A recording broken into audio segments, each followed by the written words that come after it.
It's a very difficult question, and I think it has a lot to do with mindset. Obviously, Europeans have always been more conservative than players on the US market, wherever that comes from.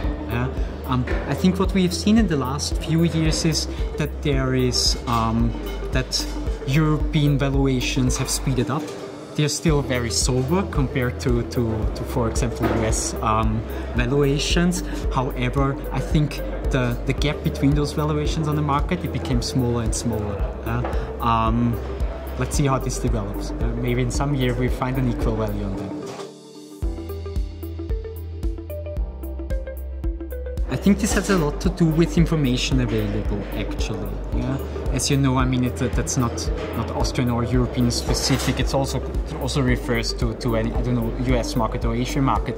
We do have an environmental public financing which provides a lot of information to people who are interested.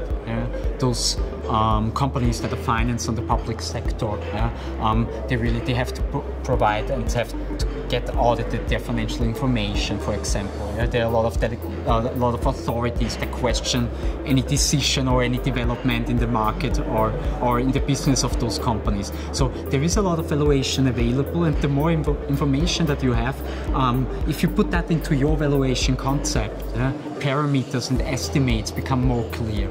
For those acting only on private markets, they're not the same regulations. They do not have to, I don't know, have necessarily audited financial statements. They do not have to publish on a quarterly basis any new developments.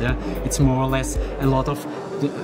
That does not mean that their financial information is wrong or any information that they provide, but it's not published to everyone.